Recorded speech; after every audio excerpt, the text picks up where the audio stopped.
De retour au docteur et aujourd'hui, on parle drogue et alcool. Hein. Drogue dure ou drogue douce? Ben, les drogues dures, c'est par exemple l'héroïne ou la cocaïne. Mais il y a aussi des drogues douces comme la marijuana ou le pot. Mais c'est pas parce qu'une drogue est douce que ses effets sont nécessairement doux. Et c'est Thomas qui veut en savoir plus.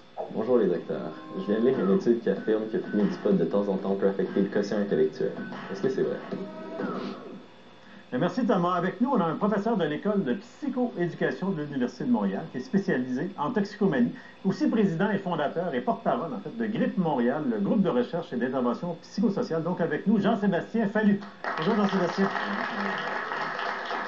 Alors Jean-Sébastien, peut-être pour répondre tout de suite à Thomas, qu'en est-il des études entre la marijuana et nos capacités intellectuelles? Bien, il y a toujours eu, il y a plusieurs études qui ont été faites qui ont démontré un lien entre la consommation de cannabis et entre autres la réduction de la capacité de mémoire. Mais ces études-là étaient faites avec des petits échantillons sur une courte période de temps.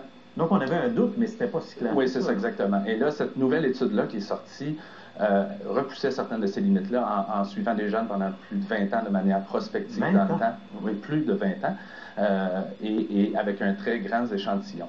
Il faut quand même rester prudent des deux côtés. C'est-à-dire que cette étude-là vient montrer que peut-être effectivement le risque est accru plus qu'on le pensait et que les effets qu'on croyait réversibles ne le sont pas toujours. Dans cette étude-là, il montre que les jeunes qui consomment de façon lourde, précoce et persistante là, sur plusieurs années avant 18 ans ont des déficits au niveau neuropsychologique dans des tâches de processus de l'information, capacité de réaction rapide, la mémoire, et ça ne disparaît pas complètement, même après l'abstinence. Gros consommateurs, on parle de quel genre de consommateurs? On parle de gens qui sont dépendants ou qui consomment 4 fois et plus par semaine sur plusieurs années. Oui.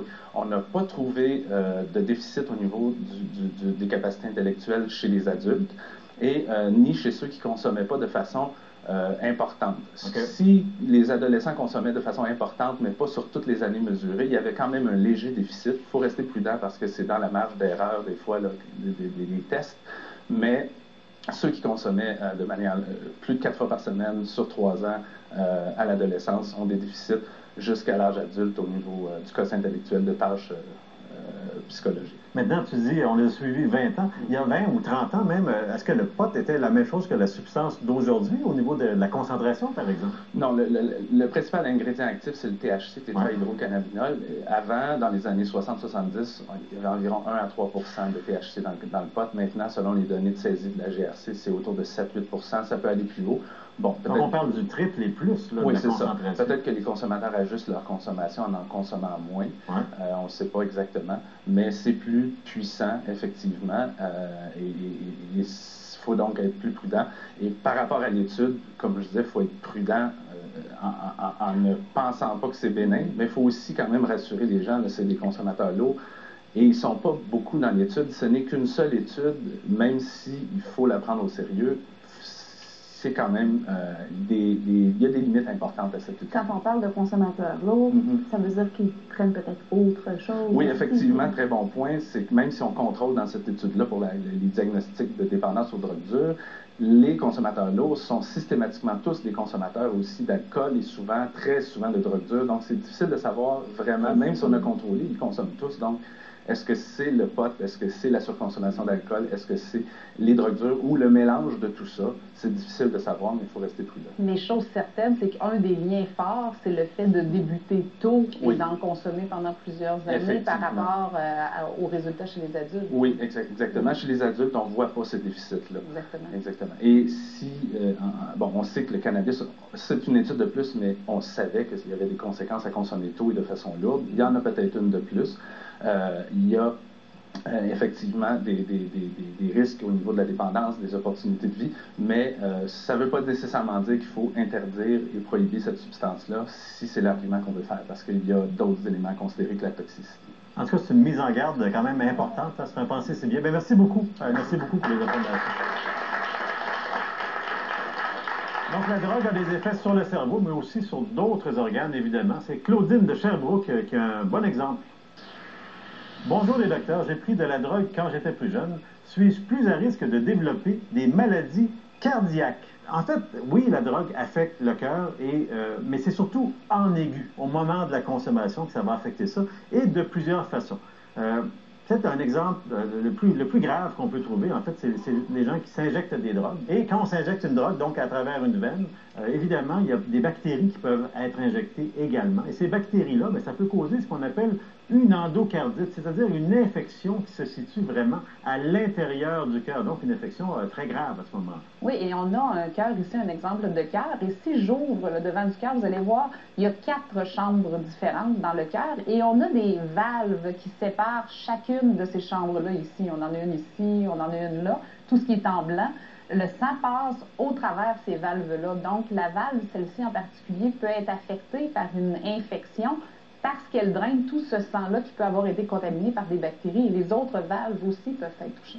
Maintenant, si on veut aller voir un peu à quoi ressemble une valve qui va être infectée ou affectée par une endocardite, on va se rendre ici à l'image du cœur qu'on voit maintenant. Donc, il y a plusieurs valves dans le cœur. En fait, il y en a 4. Et une valve normale, ici on a la valve aortique, elle est bien lisse, bien courbe. Quand la bactérie affecte la valve, non seulement la valve est infectée, mais elle est détruite par la bactérie. Et donc ça peut causer des situations qui sont extrêmement graves. Souvent, les patients vont être hospitalisés plusieurs semaines, ils vont avoir des antibiotiques intraveineux, ils vont même des fois être opérés pour leur valve parce que la valve ne fonctionne plus comme il faut. Donc on parle de quelque chose qui est extrêmement grave ici. Et Jean-Sébastien, le fait d'utiliser des aiguilles souillées, évidemment, c'est un facteur de risque pour l'endocardite. Où on en est maintenant dans les centres où, dans le fond, les gens peuvent échanger leurs aiguilles, finalement, souillées pour des aiguilles... Les services d'échange de seringues sont quand même bien implantés, acceptés du public et démontrés efficaces très clairement au Québec, mais il n'y a pas assez de couverture encore pour tous les usagers, comme si on se compare au reste du Canada. Et aussi, ça prendrait peut-être d'autres services, comme les services d'injection supervisée, comme la santé publique a reconnu l'efficacité et a promis l'implantation à Montréal et à Québec bientôt. Il faut que les gens comprennent que c'est pas pour encourager les gens à se droguer. Au contraire, il y a vraiment des gains au point de vue médical. Ça n'a pas été démontré comme encourageant la consommation et on ne s'adresse pas à des nouveaux consommateurs dans ces cas-là. C'est des gens qui sont souvent... on a tout essayé et il n'y a rien qui fonctionne. Maintenant, si on parle d'une autre catégorie de drogue, en fait, les stimulants, et là, c'est comme une décharge d'adrénaline. On parle des amphétamines, par exemple, ou de d'autres drogues comme ça. Si on prend une grosse quantité, on va exciter le cœur et on peut causer une arythmie qui peut être fatale. En fait, ça va accélérer le cœur. Si on regarde un électrocardiogramme, donc qui est l'activité électrique du cœur, ce qu'on voit en haut, c'est un rythme cardiaque à peu près 80 battements par minute, donc poum, poum, poum, un cœur normal. En bas, c'est une tachycardie ventriculaire. Ce cœur-là roule à 250 battements par minute environ, poum, poum, poum, poum, poum, et ça peut être effectivement très grave, et ça peut être l'effet d'une consommation d'une grande quantité d'une drogue stimulante. Oui, et ça donne vraiment des symptômes graves. Là. La personne devant vous qui va subir ça va avoir une perte de conscience. Vous allez avoir l'impression qu'elle est en train de mourir et s'il n'y a rien qui arrive, c'est ce qui va arriver. La cocaïne peut donner ça aussi, ces arythmies-là. La cocaïne, c'est un stimulant et donc ça peut causer ces arythmies-là. J'ai déjà vu des patients après une seule ligne de cocaïne qui se présentaient à l'urgence avec une arythmie comme ça. Maintenant, la cocaïne a d'autres effets à long terme. Ça peut faire vieillir très rapidement les artères du cœur et ça peut même donner des spasmes. Donc, un spasme dans une artère du cœur, la circulation arrête dans cette région du cœur et ça peut causer un infarctus, donc une partie du cœur qui va vraiment mourir à ce moment-là. Donc, des complications très graves. Et j'ai vu des patients comme ça, des jeunes qui n'avaient pas de maladie et qui sont même décédés de complications comme ça. Donc, on parle de très graves complications dues à ça. Maintenant, le cœur, il faut en prendre soin, on le sait, si on veut vivre longtemps. Il y a même eu même s'il y a beaucoup de progrès dans le traitement et la prévention des maladies du cœur et des AVC, une personne toutes les 7 minutes va perdre la vie à cause d'elle. Donc, c'est vraiment majeur comme problème de santé. Ouais, et il n'y a pas juste la durée de vie, il y a aussi une question de qualité de vie. Oui, parce que même, c'est vrai, Jacques, même si l'espérance de vie augmente, on le sait, la qualité de vie des dernières années va être très affectée, surtout si on a des mauvaises habitudes de vie. C'est à cause de ce qu'on appelle des facteurs de risque, comme le tabac ou l'hypertension, qu'on va faire un jour une crise cardiaque ou un AVC. C'est d'ailleurs pour cette raison-là que la Fondation des maladies du cœur et de l'AVC a mis en ligne un outil qui est gratuit pour que vous puissiez vous-même faire l'évaluation de vos facteurs de risque, ou en AVC ou d'AVC. Vous allez pouvoir le trouver, en fait, à l'adresse Pour vivre longtemps en santé, ça c'est en un mot, .ca. Oui, c'est très bien fait. Vous allez vous retrouver concernant vos facteurs de risque. Ouais. Je ne sais pas si vous savez, mais 9 personnes sur 10, au moins, ont un facteur de risque cardiovasculaire. C'est énorme. Nos baby boomers, nos gens de plus de 50 ans, ils en ont beaucoup. En fait, encore plus. En fait, on sait que 4 baby boomers sur 10 ont plus de 4 facteurs de risque de maladie cardiaque ou d'AVC. Donc, c'est énorme. C'est un problème majeur. Voilà, merci Jean-Sébastien pour la visite et pour les informations. Nous, on va se retrouver après la pause pour parler de médicaments et d'alcool.